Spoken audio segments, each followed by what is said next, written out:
Assalamualaikum warahmatullahi wabarakatuh. Nama saya Nabila Putri Azahra dari kelas K Prodi Ilmu Komunikasi.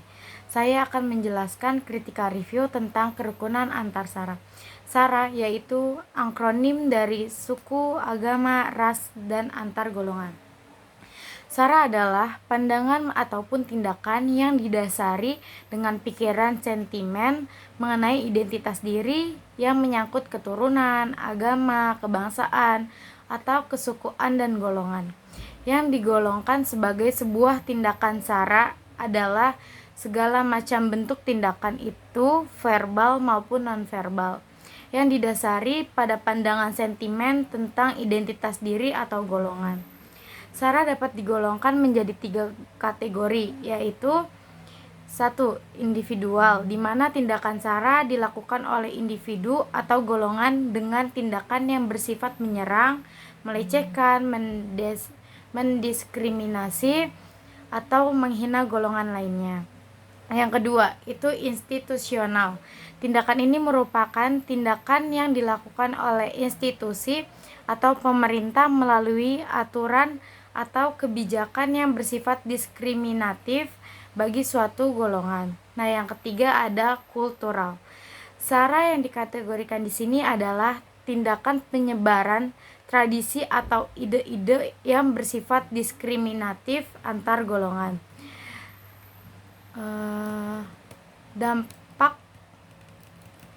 Dampak dari tindakan sara adalah konflik antar golongan yang dapat menimbulkan kebencian dan berujung pada perpecahan.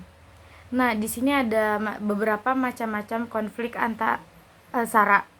Yang pertama, konflik antar suku di Sampit pada tahun 2001.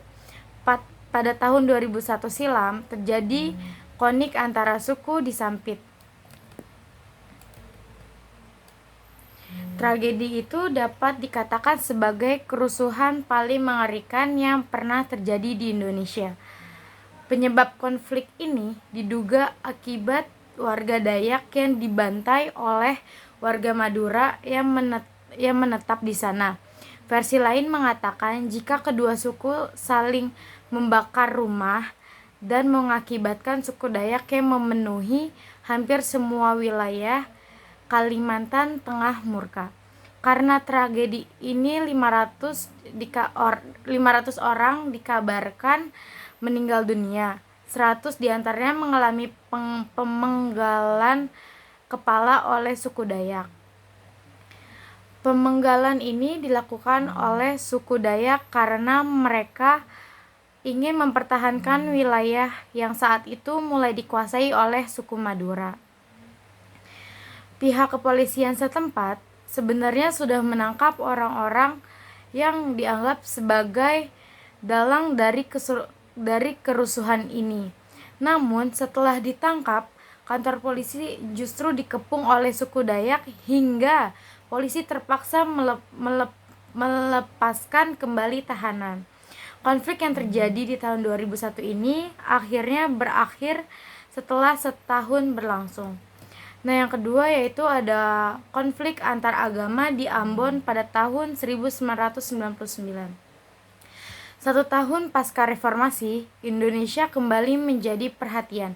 Hal ini dikarenakan adanya konflik agama yang terjadi di Ambon sekitar tahun 1999. Ini akhirnya meluas dan menjadi kerusuhan buruk antar agama Islam dan Kristen yang berakhir dengan banyaknya orang meninggal dunia. Orang-orang dari kelompok Islam dan Kristen saling serang dan berusaha menunjukkan kekuatannya. Awalnya konflik ini dianggap sebagai konflik biasa, namun muncul sebuah dugaan jika ada pihak yang sengaja merencanakan dengan memanfaatkan isu yang ada. Selain itu, TNI yang saat itu masih bernama ABRI juga tak bisa menangani dengan baik. Bahkan diduga sengaja melakukannya agar konflik terus berlanjut dan mengalihkan isu-isu besar lainnya. Kerusuhan yang terjadi di Ambon membuat kerukunan antara umat beragama di Indonesia jadi memanas hingga waktu yang cukup lama. Yang ketiga itu ada konflik antar etnis pada tahun 1998. Di penghujung era Orde Baru terjadi kerusuhan menjadi konflik antar etnis di Indonesia.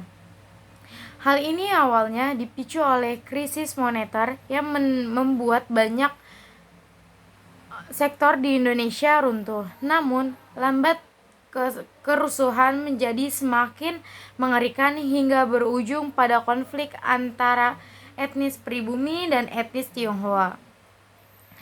Kerusuhan melebar dan menyebabkan banyak aset-aset miliki etnis Tionghoa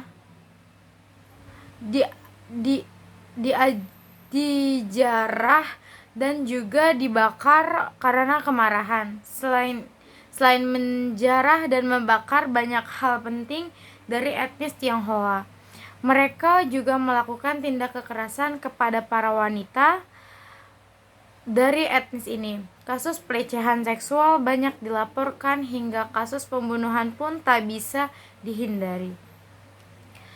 Nah, selain ada konflik-konflik yang tadi saya sebutkan, di sini juga ada cara untuk meningkatkan kerukunan antar sara. Yang pertama itu ada menjalin kerjasama dalam berbagai bidang. Yang kedua, saling tolong menolong sesama manusia. Yang ketiga, bekerja sama pada acara sosial. Yang keempat itu bertoleransi kepada yang berlain keyakinan.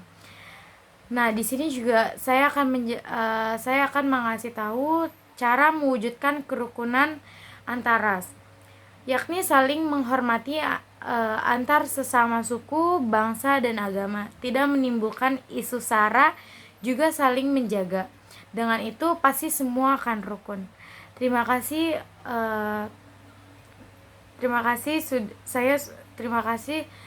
atas presentasi saya tentang kritika review ini. Semoga bermanfaat untuk semuanya. Wassalamualaikum warahmatullahi wabarakatuh.